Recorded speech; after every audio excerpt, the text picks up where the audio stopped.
Check me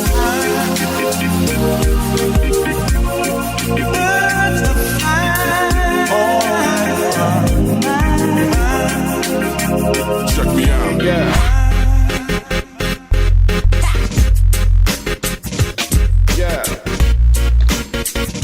Hi, everybody. Welcome to the Mile High Mentors podcast. My name is Connor Dube, and I am your host each and every single week. Really appreciate you checking us out. No matter what platform you're listening on, be sure to subscribe and please leave us a review. Leave us some feedback. If you're following on social, give us a shout. We absolutely love hearing from you guys, and we just want to continue making this great. And the only way we can do that is hearing from you. We're here to bring this information for you. We're bringing you insights, information, resources from all of the top entrepreneurs, influencers, industry experts, mentors, leaders in our incredible state of Colorado. We have such a great ecosystem, and I really want to share that with you folks. So again, thanks. By the way, if you sell products or services business to business, I would highly, highly recommend you check out our partners over at activeblogs.com.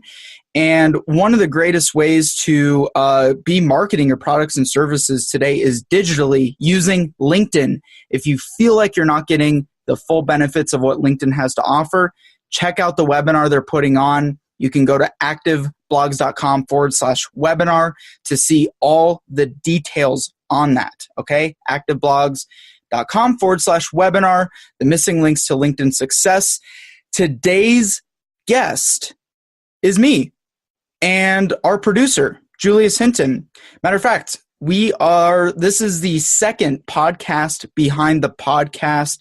If you're just tuning in, every 10 episodes, our producer here, Julius, we sit down and him and I just talk and reflect about all the interesting stuff from our perspective that we've gotten from the different folks we've had on the podcast, the different leaders and mentors we've had on the show.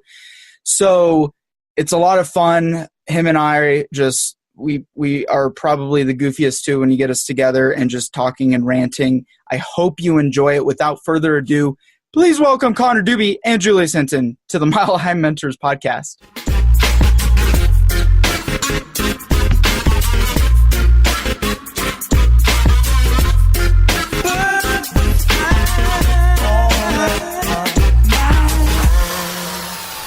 Oh, this is my favorite of all the episodes. Always my favorite. It's the best. We're live here. This is rolling. That's rolling. This is rolling. That's rolling. This is rolling. I like the green screen, even though we don't use it for anything actually cool. Not yet. Not yet. Not yet. But yeah, I do like it. It's pretty saucy. Gives a nice vibrant background to you, especially because you wear black shirts. Every show he wears a black shirt. Black looks good on my skin color like you look good in white. Yeah, but okay? you're a slim man. You don't need to wear the black as much as you maybe think. I'm going for the... You got a nice structure going on with the bones and stuff. You can wear like a pink, maybe a salmon. I did pink on Valentine's Day. I rocked pink. Did you? I did our webinar in pink. Okay. See? Yeah. He's not afraid of his masculinity. No, not 0%. I'm trying to get this pulled up here, and we're getting some crazy lag. I still think that we should get like dragons going on in the background or something. Maybe some flames. Just, this podcast is fire. Boom, boom, boom. Like emojis just floating. Yeah. Just like a game of Pac-Man going on in the background. Oh, dude, it's been a wild ride so far. So we're 10 episodes later. Let's kind of fill the audience in about what's going on before we just... Go ahead and do that while I get this. So, this is the podcast behind the podcast. This is episode 20 of Mile High Mentors. But podcast behind the podcast number 2. But number 2, correct. We do this every 10 episodes. I'm Julius, the producer of the show, behind the scenes. Of course, Connor Dube, the host each and every episode here. So we just kind of get together and kind of reflect upon what we've learned the last 10 episodes. We kind of highlight who our guests were and just kind of talk about the interesting things that we've come across, these last 10 episodes as far as what we've brought to you, the audience. It's been interesting. We just wrapped up with Frankie, who that was a really fun episode. And I agree with that. I don't know what your thoughts, but really is like people are so, especially our generation, they're so concerned in what do I invest in? Yeah. What do I spend my money on? What do I spend my energy on? But health, in my opinion, should be the first place that you should be investing. For sure. I mean, health before wealth. And I think a story about, was it his uncle he was saying? Yeah, his uncle was having a heart attack driving from appointment to appointment, busy corporate salespeople, drinking all the time, eating like garbage. And just that culture. And me and Connor both know that culture. The whining, the dining. You're always taking somebody out. Schmoozing and boozing. You're not going to be the guy not drinking, right? But at the same time, you got to take care of yourself, and that was really cool. But that's kind of a foreshadow, I guess. That's going to be episode 21. Or episode 22. Well, it's an episode coming. That's what we're trying to say. Yeah, right. But kind of going back to our last episode. Let's see. What was the episode 10? So 10 was. Let's see here. It's getting it pulled up here. Where did we start off from last time? 13. Oh, okay. 11.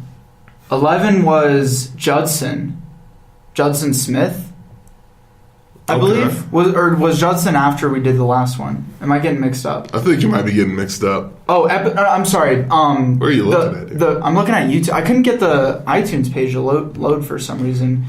But you can check this on iTunes. You can check this on iHeartRadio, SoundCloud, Spreaker, Stitcher. There's numerous places that you can get this list as we're going to go through all this content with you. But we are on iHeartRadio now, man. As of last time we did this, as of last time we did the podcast behind the podcast, we've gotten on iTunes. That's true. We're on iHeartRadio. That's true. We've got at least some infrastructure going on our Instagram page. Thank you for all the listeners downloading the show. Yeah, we appreciate every one of them. And there's definitely a lot. I mean, we're getting hundreds of downloads. Right. That's fair to say. Right. So the Brand Whisperer, that was number 11. That was right after we had done our last podcast behind the podcast. Oh, okay. Am I so wrong? You're giving me that look. I'm trying to recall if this is the right order. Am I missing something here? Is that number 11? I believe so. If I could get this to load, that would be really helpful. The podcast behind the podcast. You gotta love it.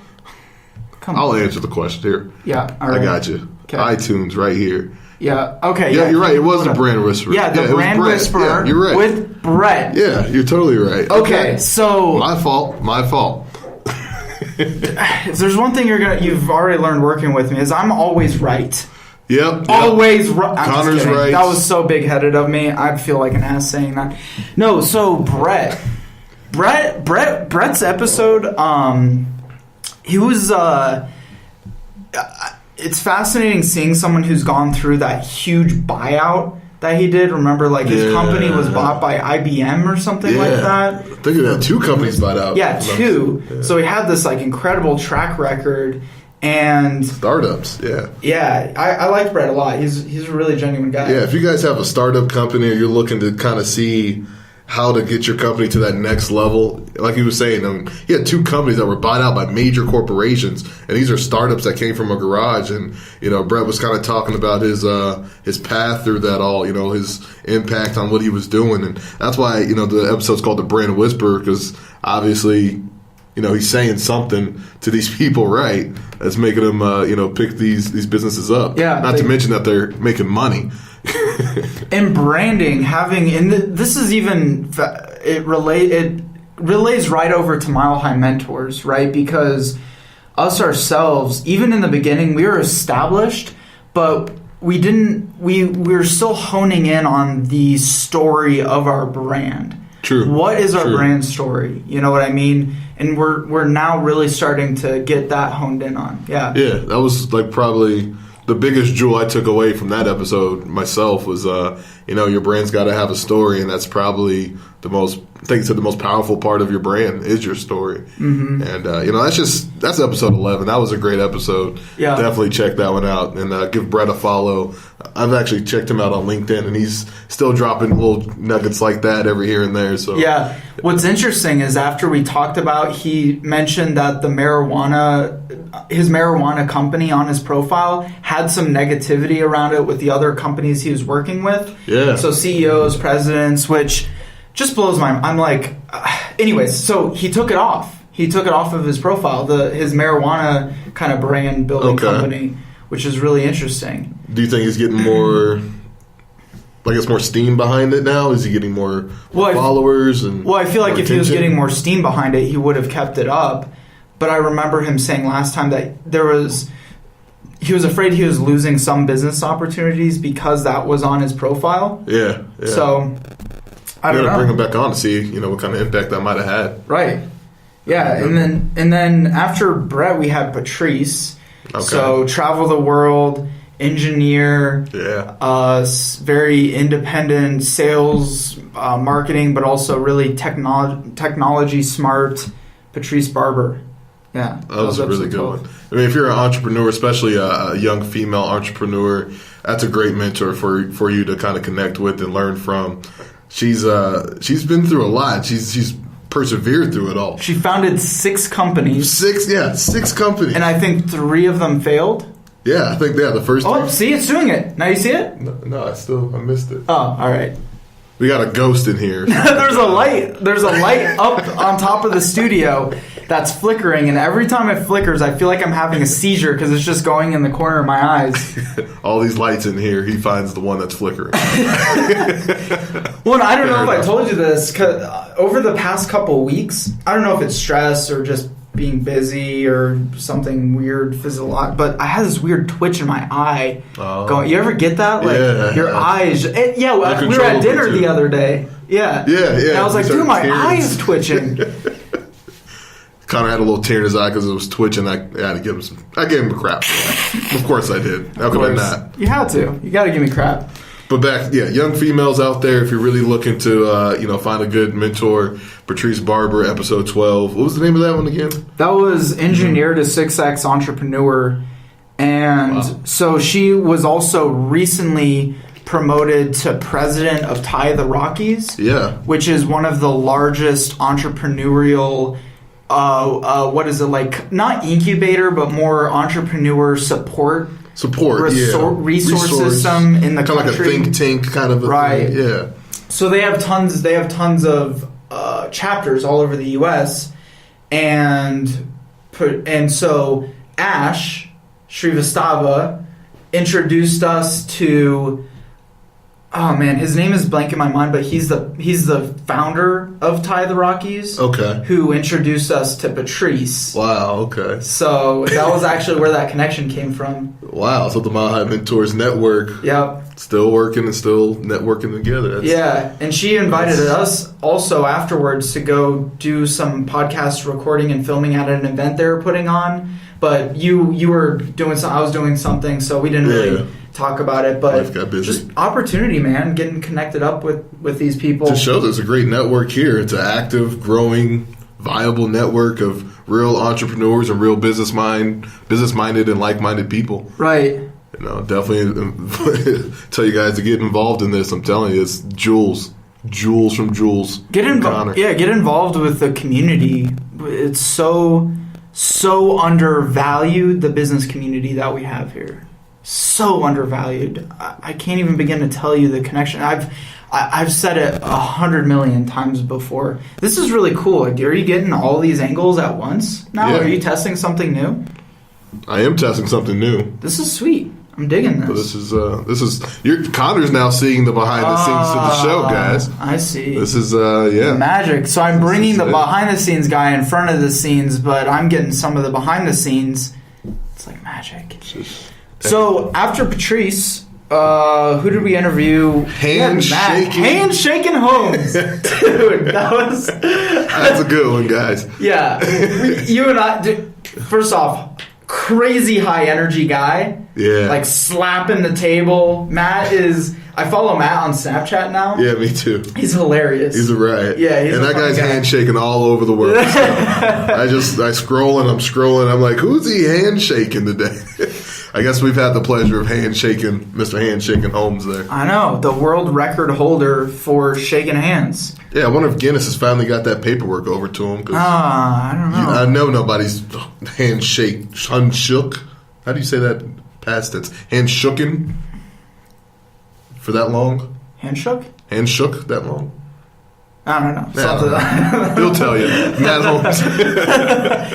Yeah, Matt Holmes was great. Really loved his energy. And by the way, he has a co-working space that's down here, and he has open space there, which he's offered me numerous times ago. I haven't had a chance to. I really want to, but just to go down and work in his space. Wow. So if you're ever... Yeah, we should maybe do a podcast there. Yeah. That's a good idea. Yeah. Yeah, it's right off of kind of near DU, Denver University, I believe. Okay. So... Yeah. Maybe we'll go out there and talk to you guys for the next behind-the-scenes show. Yeah. Ooh. Oh. So, great guy. Yeah, Matt Holmes, Holmes, and I think his biggest business the stuff he works on is buying and selling domains, kind of almost like real estate. Yeah. He builds up your domain presence. Yep. And then kind of gets you viable. Gets basically think of it like a store. And then he gets people in your store, then he kind of sells you the store with the customers already in. Yeah, I forgot about that part too. But also kind of like, this is an interest, I'm actually really fascinated in this business model is there's like an upcoming trend. Like say, for example, social selling. I'm always nerding out about social selling because it's King of it. Yep. It's like what content marketing was so early on in the days of content marketing. Yeah. And so I would go buy socialsellingprofessionals.com, and then I would hold on to that website like I would hold on to a piece of real estate, and then all of a sudden someone comes down the line 5 years from now and says, "Hey, I want to buy this website for $5,000 or $10,000 or millions of dollars sometimes." Yeah. Sell websites for. That happens a lot, and that's part of what Matt was doing. What I thought was interesting, on top of that is that, he was building that internet traffic to that web domain already. So when you went to go look for it, for instance, like Connor Dube, how that guy, whoever you are out there, I'm gonna find you. ConnorDube.com. I'm going to find you. It's us and John Malkovich we're looking for. Dear Connor Dube, this is Connor Dube. What the bleep? What the bleep? Oh, seriously. But yeah, can you imagine if you went and bought ConnorDube.com right now and it already had 2 million people, going to it actively? That's worth an investment, and that's why Handshaking Holmes is who he is, and still traveling the world handshaking. So cheers to you, buddy. Yeah, cheers, Matt. We loved having you on, man. That was a really great time. And I think he just did a speaking gig in Vegas recently, too, for a conference. Some sort of like blockchain, Bitcoin. I think it was blockchain, Bitcoin related. Maybe I'm wrong. But you're following them on Snapchat, so you probably saw some of the stuff. Yeah, I probably saw it. I saw him handshaking. That's probably what I saw. Yeah. Breaking another record. 48 hours, I think it wasn't it? 48 hours of straight, and it had to be constant movement. You couldn't keep your hands still. That's what I thought was really challenging about that. Yeah. It's one thing to just hold hands, for 48 hours, but you have to constantly keep the shaking going. But apparently you can still do bathroom breaks and still fit into the criteria. Yeah, he explained that on the show. That was probably my first question, just because, of course, that's where my head's at, is I'm like, did you guys have a bucket? Were you squatting in a bucket and you're shaking hands while wiping with the other hand? Right, one hand hands you the toilet. We're getting into too much. Okay, we're taking this train off the tracks here. Who do we have after Matt? After Matt, our first political guest ever. Oh, Nikki, huh? Nikki. Mr. Nikki. Okay. What's the last name? You share your Nikki Yolich. Yolich, okay. Yeah. I knew I was going to butcher it, so that's why you have a good host who can't pronounce these kind of last names. Yeah, running for District 5 House of Representatives, which I butchered like 100 times because I'm just not super political. But it was an interesting foreground to having politics on this show, and we kind of saw what that brought the table. What were your thoughts on that episode? It brought an interesting dynamic. I definitely thought Nikki's story was, something worth listening to, especially for Colorado. If you're new to the political arena out here and you just kind of want to get in touch with your representatives, a guy like Nikki is a perfect person who you can reach out to and expect a response from. Yeah. That kind of thing. He's accessible. Very accessible. Him and his campaign are very accessible. One of my biggest qualms with Nikki was he's never worked like a normal job, like a 9-to-5 job. I thought that was pretty interesting. He's always gone off of some sort of funds. I don't know where he gets all his funds from. I can't recall the discussion there. Yeah, organizations or whatever. But and I know his parents were really big in the political scene out there in Texas. He was mentioning that. Yeah, like he's met the Bush family. It's crazy. Man, look at these third degree connections of Mile High mentors. We should write that down somewhere. Right, write the family tree of all the guests that we have on, and how that kind of spiders down to everybody, all the way up to the CEO all these of tentacles. Google. Yeah, right. Yeah, because they're out craziness. there. But the political, just I feel like there's a disconnect there. Like how can you represent really your population if you've never went to work with that population in the same way? Yeah, and I thought something very interesting, and just to kind of speak from a native perspective, I thought it was interesting. A guy from Texas who's trying to represent part of Colorado that. Not sure, again, how long he's been here and all those things, but it's just interesting to see him wanting to represent us. Mm-hmm. And, like I said, it makes you kind of question, does he understand us? Mm-hmm. But that's where I gave him, some kind of kudos, too, because he's accessible. So, if you want to get to know Nick. If you want to pick his brain on that. Yeah, you can definitely reach out and he'll reach back. And that's why it was, a pleasure at least to have him here to, kind of hear his side of the story, I guess. Right. And I like where his head's at in some political aspects. Some of the stuff he wants to accomplish. Like I'm in total agreement. There's no reason Colorado could not be 100% renewable energy, sustained by 100% renewable energy. 300 days of sunlight and all the things, and solar initiatives and all the things. Yeah, right. I mean, amongst all that stuff.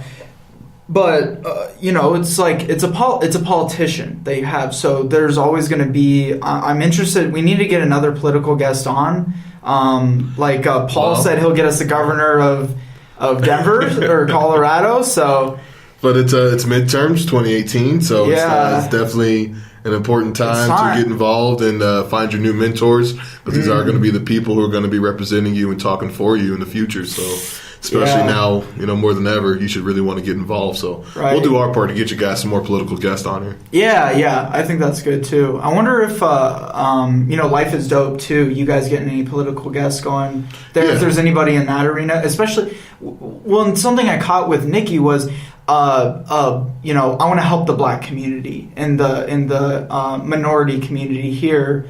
But again, I felt like there's a disconnect there, and so this is where I have a quarrel with politicians. I'm such a skeptic about this stuff. Definitely, maybe getting him around the Life is Dope crew. Something that we can definitely do. If that was something that he said he's interested in, then that might be an opportunity. And and that's what it's all about, being accessible, and at the end of the day, coming to the table or the podcast and talking it out, and at least hearing the other side of the story. So, like I said, it was interesting, but it was definitely worth the listen, especially if you're a Denver native or in his district for sure. What did you think of William Hatch? Oh, ride the horses, feed the lions, baby. Go get the book. That was good, man. That was really impressive. I actually was talking to a friend about him. Just kind of what I really, really took away from that episode was how. So in contrast, when we're talking about Nikki there, he was really in tune with the community that he was representing. Yeah. He was, with Sears, and he had to kind of help them build more sales from the minorities, Hispanics and blacks and all that. But he went to their community, created them a magazine. Of course, the magazine had nothing but Sears ads in it, but it was for them. They could put whatever they wanted. I think we're shaking the table again. Oh, am I doing? Yeah. It's just the way that this is positioned. Yeah, so we're probably screwing the camera angle up. Oh, mid-show. All right, got it. Go. Cool.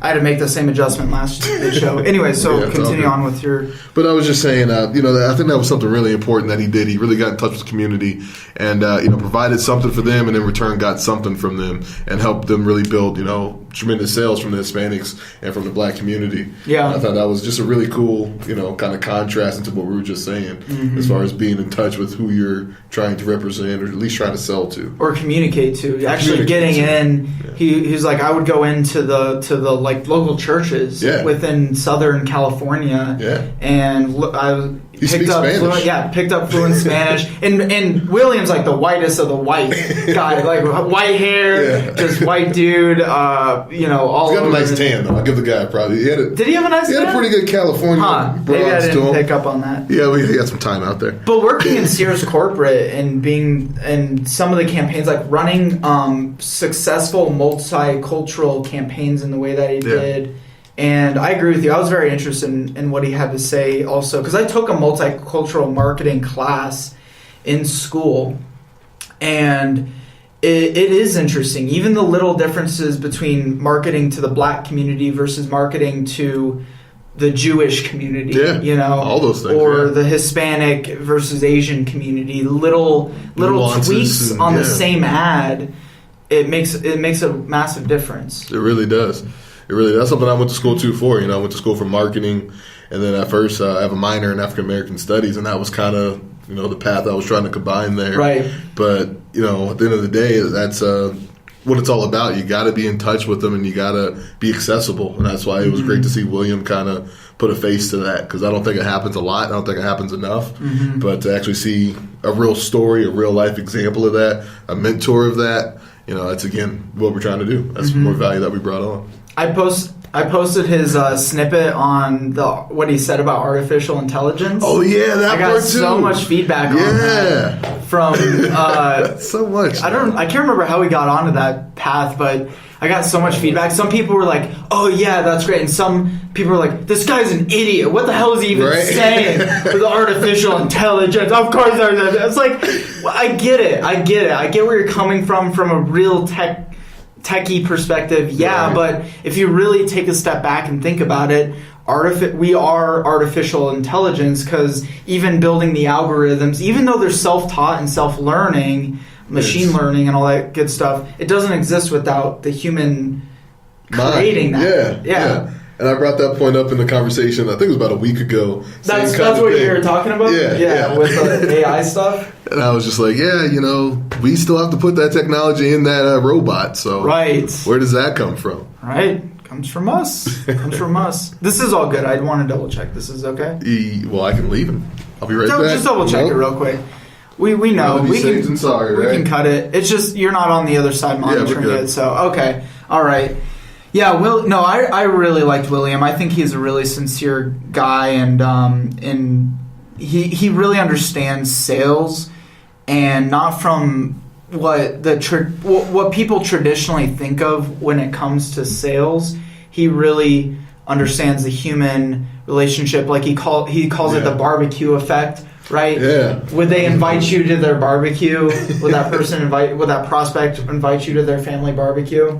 Yeah, and that just kind of puts in the real world for, again, you young up-and-coming salesmen. Are you going about this as you want to be invited to the barbecue, or are you just trying to get into the pocket, get the next sale? Yeah, get my credit card. Right. And that's really something that, me being in the sales world even today, and same with you, Connor, I refresh my mind on that stuff every day. I struggled with that for a long time when we first started doing door-to-door sales, trying to really not bring more down to like personal level rather than showing up at a doorstep and then just pitching to pitch, instead of really asking questions and understanding need and pain and all that before pitching. So you feel like you're really helping a person rather than you're just making a transaction. Yeah. Have a conversation instead of pitch. Yeah. And that's a huge thing. And I struggle with that too. I even struggle with my job now. And it's a thing, if you have more prospects, I feel like that's a constant reminder you have to have, the more prospects that you're burning through, because, not every customer is going to be your winner. You know that. You're playing a numbers game. But at the same time, you should treat each number like it's going to be the one that's going to, make or break you. Yeah, and you'd be surprised, because it happens, it took me a long time to learn this, but in the business I'm in now, in B2B sales, and you can relate, even though you may get that no on the sale, if you provide enough value in that relationship up front, that person's going to circle back with you 6 months, 12 months down the road. Hey, by the way, I was grateful for how, our relationship. How nice you were, your professionalism. Yeah. Right. By the way, I'm sales ready now. Okay. Yeah. Now I'm ready to buy this. And it's another low hanging fruit because you took the time to nurture in that conversation instead of just looking for that credit card. And that's kind of what his book was kind of talking about. Mm-hmm. More about feeding the lions, focusing on the things that are being hungry and getting things that, I don't know how to really put it, but, you kind of don't be scared to be selfish in the kind of sense, Eat you're a lion, act like a lion, You're going to kill, you're going to eat, and that's what a lion does. So at the same time, you can feed the horses to get yourself up and going, but you gotta kind of eat like you're hungry, be hungry every day and be fierce about it and don't be scared about it. Right. Well, and the other way that he kind of put that is you can't train a lion, you can only feed a lion. I think this was his words. So like you can ride the horse and you can steer the horse, but the lions, the dominators, the sales leaders, you can't ride the lion. You can only feed the lion. Right? Yeah. Keep that engine burning. Feed the beast. Keep it going. Yeah. On a side note, I just had a really interesting idea. I wonder when we do our next podcast, Behind the Podcast, we go back to the 10, maybe each 10 guests, and we give them some sort of award for some particular thing or something like that, like funniest guest or best salesperson or something like that. I mean, I'm just shooting from the hip. Or maybe we pick one guest, like this is our favorite guest of the 10 or whatever. I just had a random thought. I hear you. It'd get my gears going. I don't know if I should start talking about ideas live on the air. But, my thought, you know me. My thoughts are like kind of farts. They just kind of bubble up, and then I just let them pass and let them out. Because if you hold it in, you get a stomach ache. Nobody likes that. It doesn't feel good for anyone. All right, let's move on to the next guest now. I can't I'm literally gonna chop that clip out. That's great. And so, who was episode? Okay, so this is why this stuff is so freaking fun. I love this. These are the best ones. I love this. Okay, so Ted Church was after William. I really, really like. Is that the bold world of branding? Yeah, bold world of branding. By the way, how do you like how we're doing the title so far? I mean, you guys can tell us. Please give us your feedback. But I think Connor has improved from the first 10 episodes to the next 10 episodes. Got a flow. Got a bit of a flow creating the titles. And if I do say so myself, the description, sir. Thank you. Yes. To be quite frank, sometimes I'll just take some of the content from their LinkedIn profile and I'll just use it because it's there and it helps. It's okay. So Ted Church, $10 million a year local agency. He's up in Boulder, which not every small business in Colorado is doing $10 million a year. That's nothing to shake a stick at. But as far as a Boulder business, I mean, that guy I feel like was like the crown jewel. I mean, I know there's a lot of businesses in Boulder, but I know there's a lot of ad agencies in Colorado, and this guy's Fortune 500 client listing alone, plus just the knowledge that he provided on that show, and it's a lot of things. But the Anthem Branding, I think was the name. Yeah, Anthem Branding. Yep. Yeah. You guys definitely need to check them out on LinkedIn, Instagram, all the things. But, I mean, Ted, what episode was that? That was episode 16. That was 16. Okay. Yeah. Yeah, who was the entertainment client that he worked with? Entertainment business?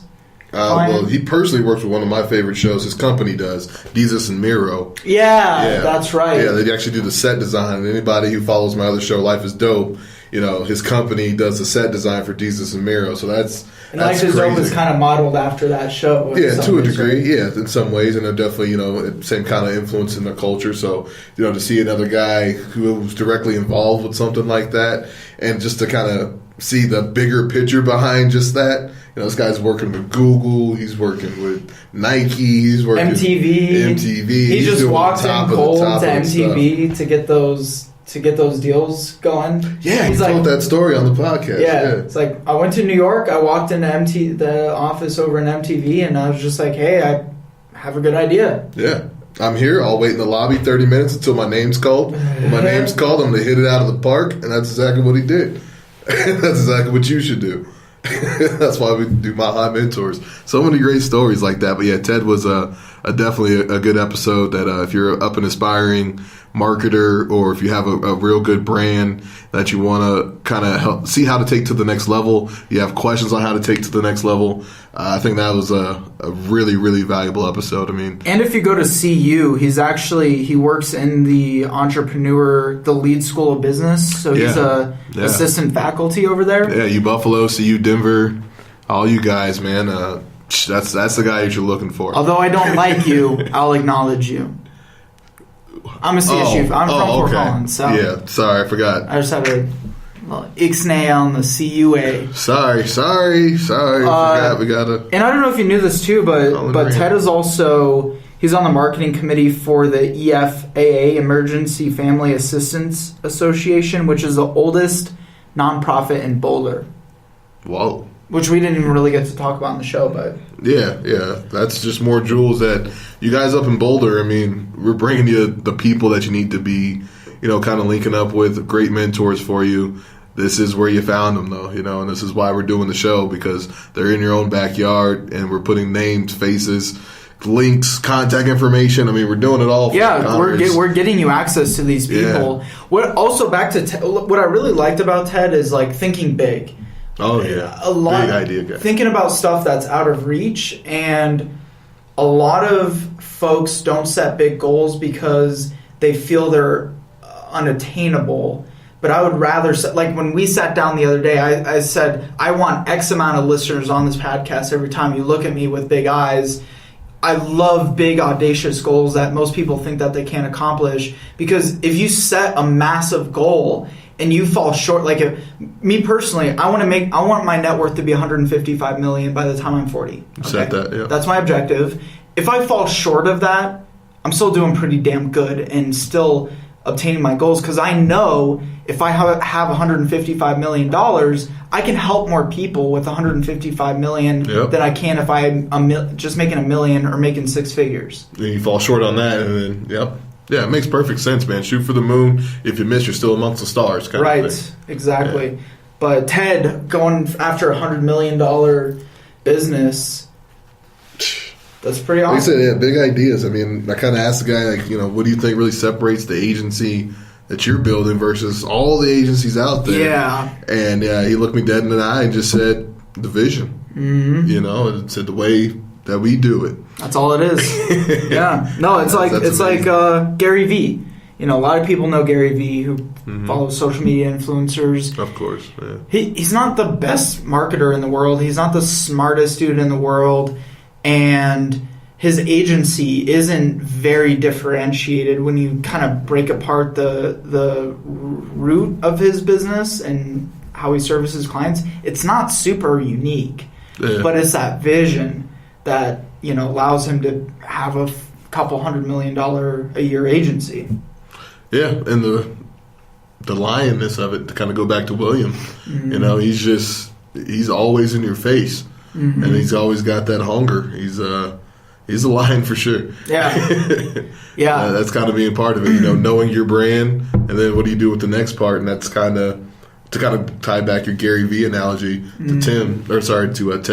That's kind of that big idea thing. You're a lion, so what are you going to do next? Right. And that's what we're here for. Paint the picture. Paint the vision. And even someone at his level still has mentors that he acquires information from and resources and insights. And Ted's he's in his late 30s or something. Maybe we don't get into age enough. Maybe I don't know. Yeah, he was talking about the importance of his family. I know he had a couple kids, and he was talking about how he's definitely a big family man, and he's there for dinner every night. Yeah. So I mean, you guys who working 12, 14 hours, 17 hours a day, I got to ask yourself, what are you working for? And that's kind of another thing I got from Ted was, I got these big ideas, but he's got everything in perspective because he's still taking care of the family, and that's obviously what's important. Right, yeah. Yeah, so actually did we do Ted and Bob the same day, I think, Bob Durham? Ooh, I don't know. I think we might have done. I think we might have. Or maybe no. We did. No, we did Bob in the next episode the same. No, because we did Phil on his own, I believe. We did Phil and Carl together. Bob and Ted we did together. Okay. But healthcare, tourism, and technology. Oh my! I was just thinking lions, tigers, and bears. Oh my! Give us your feedback. I don't know. Give us your feedback. Did you not like the title? No, I digged it. I mean, at the same time, if you listen to the episode, it was one of those, oh my. Right. Because at first it's like a lot of information, but then Bob does a great job just kind of making it relatable so you can understand what he was saying. Right. And then when you kind of put into perspective what it all ties into what he's doing, if you're a certain age and a certain ethnicity and you've been eating a certain weight and you go to this hospital, there's a certain percentage that you're going to die. Versus this hospital, that's what information I need to know. Right, or like specialty. Just like in Denver, there's maybe 5 different foot doctors or whatever amongst Denver, and so there's one elite practitionership, however you say it. Yeah. So he helps bring people he would market to somebody in Florida, for example, where there's a large population of people with foot issues, and would get them to go to the hospitals in that facility in Colorado, which in turn helps the local economy. It helps the local tourism economy, hotels start to profit from that. Like he brought everything. You think about the economic impact of something like that. Mm-hmm. I mean, just like another example of it was, I think he was saying like a rural place. You think of like a Grand Junction, and you have a certain kind of cancer, and that the doctor in Denver has a certain success rate.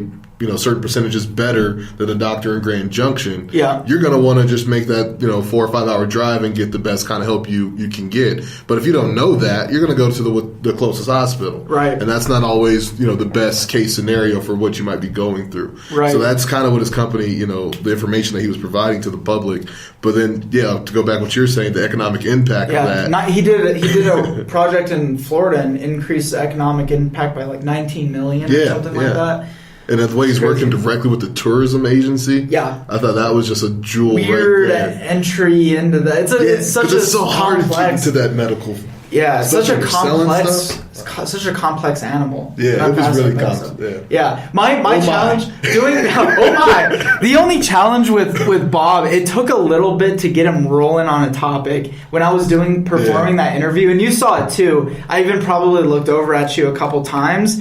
Because it was that same thing, and maybe that's my fault. I needed to establish with the people who were interviewing, look, this is not what I want. It's not me, ask question, you answer question, wait for Connor to ask another question.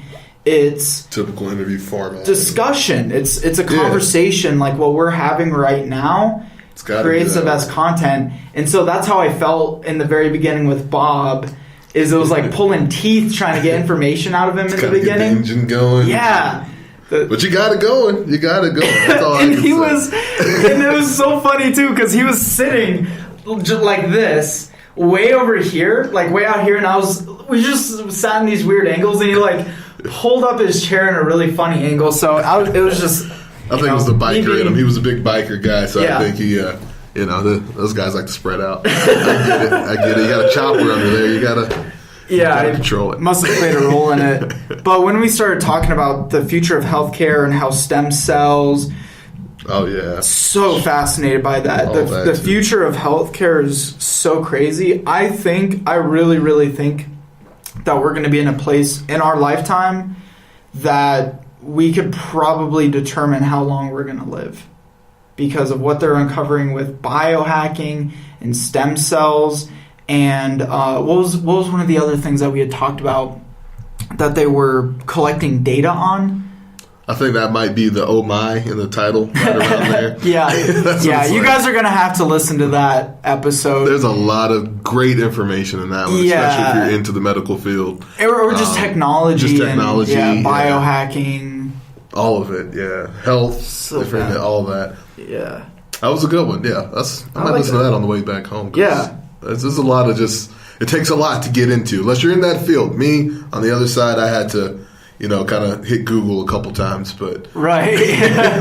Well, I hope we create interest of topics too. Yeah, people that was one for sure. Hear stuff that they've never heard about before, and they go, "Oh, I need to go Google that afterwards." Seriously, yeah. And that's one episode I highly suggest, especially if you're a baby boomer age or you're 30 and above. That's an episode I strongly suggest you listen to because that information is so valuable. Yeah. And to kind of get your, if you're out of Colorado or out of state, really get your Congress people, your tourism agencies looking into that kind of stuff because that's technology that saves lives, literally.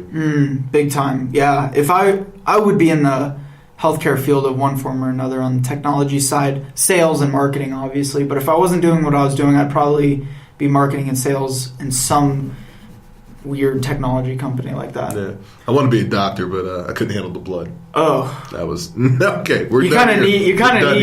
Yeah, you wanted to be a doctor? Yeah, when I was a little kid, a lot of people said I wanted to be a doctor. Yeah, I wanted to be a herpetologist. Not quite sure what that is. Take a guess.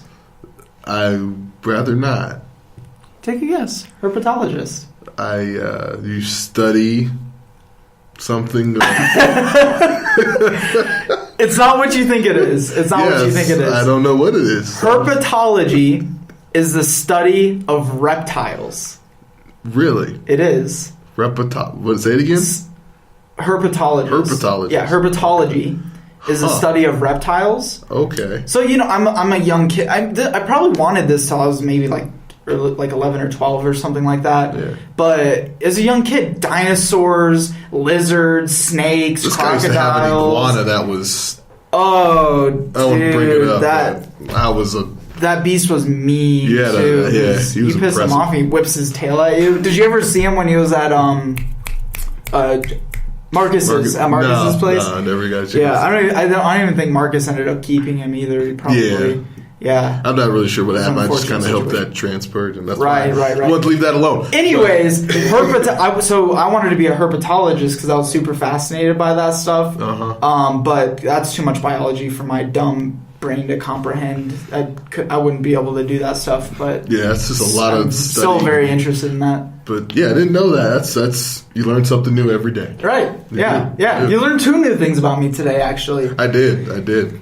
But we'll save the other one for episode 20. Oh, yeah. We will be... Yeah.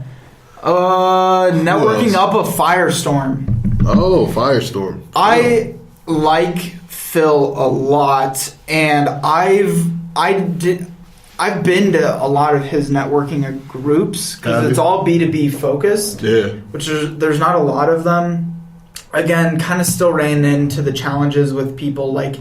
You get the real estate agent or the people that sell insurance to companies, and again, there's nothing wrong with that. It's just not the space that I participate in. Right, for sure. But anyways, that's been my experience too, totally, and that's like he was even saying in the podcast when people bring up these kind of networking events, it's kind of like, oh, geez, one of these ones. But he's totally not that, and that's why it was cool to kind of bring him on to see the differences. Yeah, he's down to earth. I'm still interested in his adoption of technology because he seems like he's going to maybe not as agnostic as I would have maybe imagined him for his age and the stuff he's done, but who knows? But me being the romantic that I am, I actually really liked his story of him and Jerry, his wife, how they met, like overseas and like just randomly, and they moved in together. So that was a mentor story for love, right? Mentor story for love. Yeah, matchmaking. That was an awesome story between them two. And then just as far as his Firestorm company and those meetings though, so you've been to them. Yep. What was your big takeaway from him? I think there's good structure to what he does with the Firestorm groups. There's very good structure to it.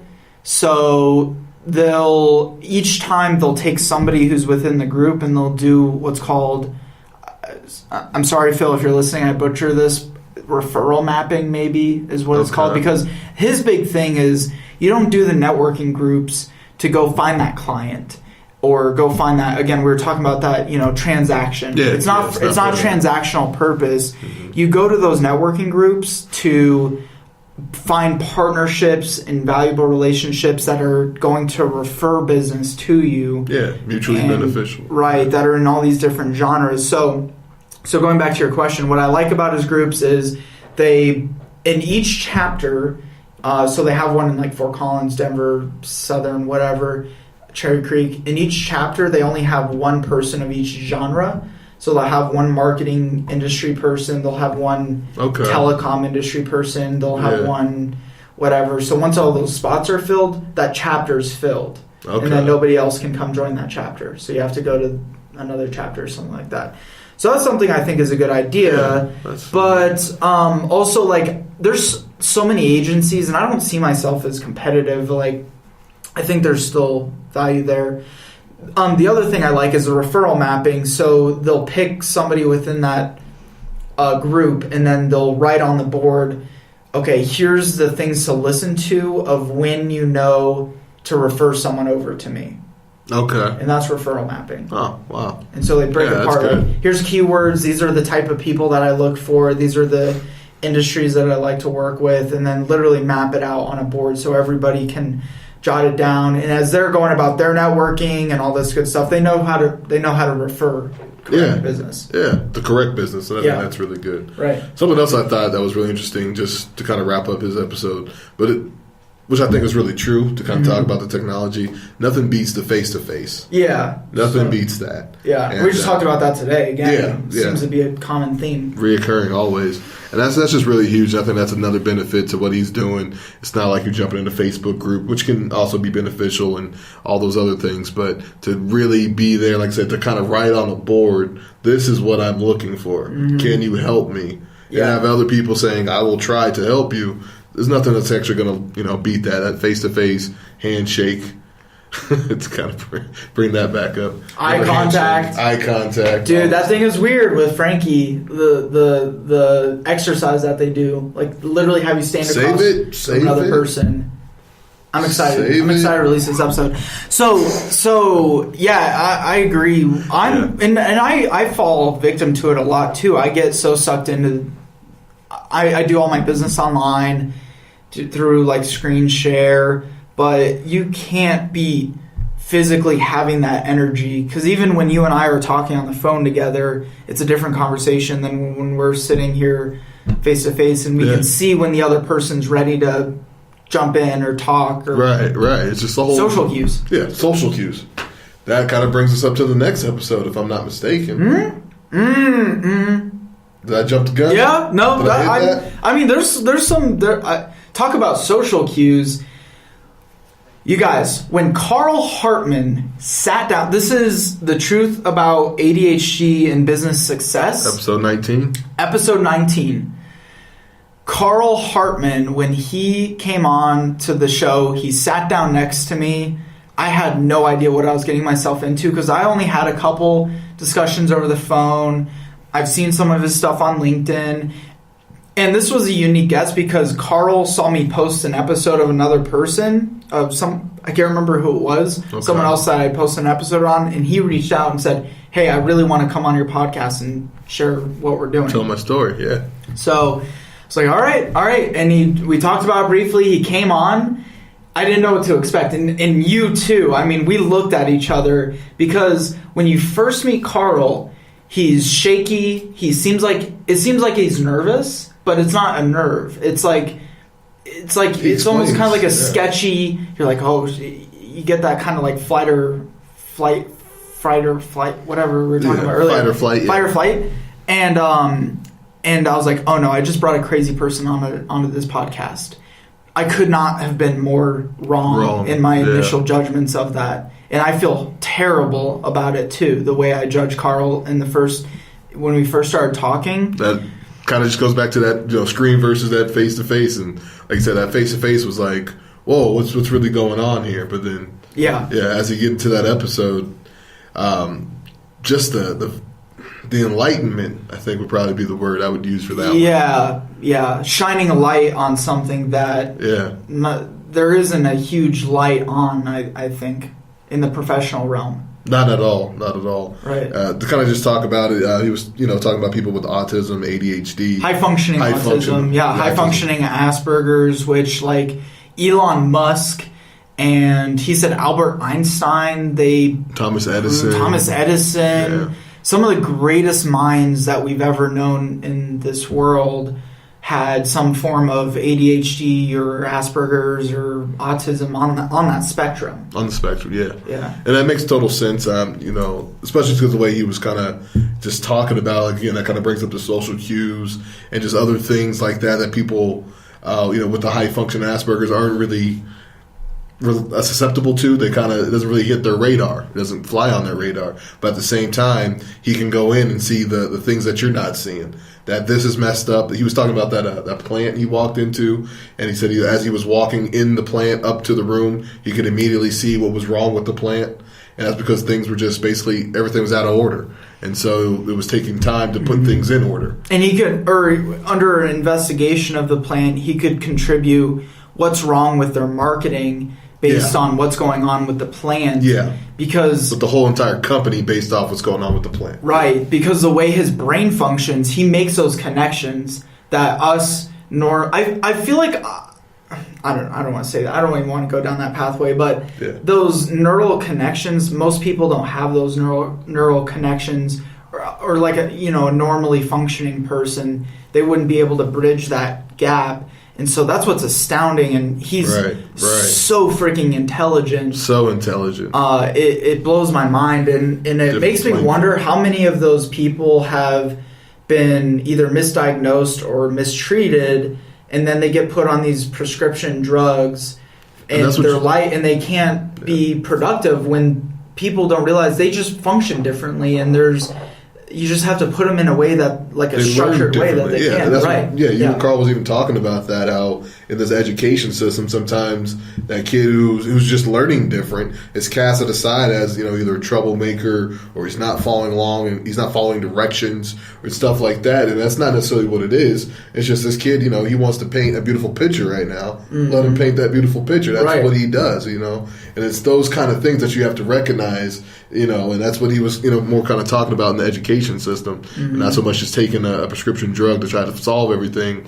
There's different ways that you can work with people, coach people to help them manage and work with, the difficulties that they may have, just by being different. Yeah. That kid may be painting that picture, but what he's actually doing is solving his math problem from earlier, and he's using that shapes and colors to solve the mathematical equation that he was trying to I think you gave an analogy about like a kid with a kite, I want to say it was. No, this was actually his nephew, who also has ADHD or some sort of attention disorder, and he was teaching him how to play baseball. That's right. And his nephew he showed him directly, okay, you do this, you do X, Y, and Z. On a T-ball. This is how you do it.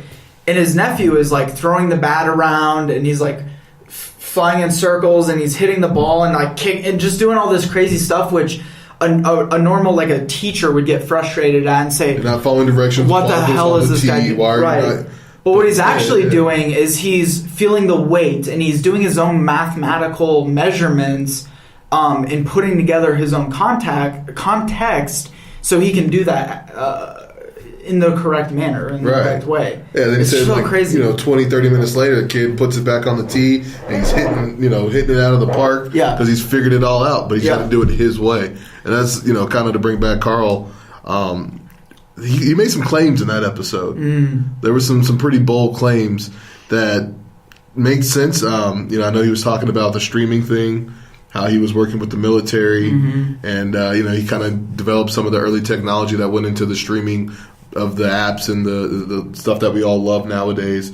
Those kind of things were really bold, and I really wish we kind of really honed in more on. Right. But again, it's tough because we're covering so many different topics. Yeah, Also, he was part of the designer developers of Doom. Yeah, early on. So it was interesting when I explained Carl Hartman to people, and I mean this in the most positive way. It's kind of like Forrest Gump. You know, Forrest Gump was like Bubba Gump and then all the smiley face logo, and he's connected in with all of these really popularized things like world-changing things. Yeah. And he just passively was in and out of those things. So that's how I felt about Carl. Like, maybe that's him, and also that's probably a lot of other people on that same spectrum, is they are just geniuses. And I think Carl's probably a secret billionaire or something like that. Oh, who knows? I believe it. Who knows? He's definitely not a secret genius, especially after listening to that show. Right. If you guys listen to that one. He's very smart. Yeah, he might be one of the smartest guests we've ever had. Oh, probably. Well, it's just a different kind of smart, because he's not smart in a textbook. No. I mean smart in more of like a socially smart. Like social cues. Yeah. Picking up social cues. He said he lost everything in his life twice because of this condition. So he's not smart in that way, which other people are probably geniuses in that space and are very self-aware, whereas he's smart in the other ways that we talked about, being able to bridge and make all those crazy connections that we don't see as normal humans. Yeah, I totally understand what you're saying. It's just, apples and oranges but we're all fruit at the end of the day, and we appreciate each other for what we are. Take that for what it's worth. Yeah. No, it was. Jeez. It was very enlightening. So, I think you guys should check that out. Are we going to talk about Paul's, or is that kind of outside of Paul Janicki? Go listen to Paul Janicki's episode. I could say, actually, we should just recap him in the next podcast, behind the podcast, because we're running out of time here, guys. But guys, really appreciate your support so far. Again, give us your feedback. Please don't forget to subscribe, whatever platform you're on. We're now on iHeartRadio as of just recently. Julius and I, we've got really exciting things coming, and we're just growing. We're just building the fire, man. So we're gonna add wood to it, and all of you take care on the other end. Thanks so much.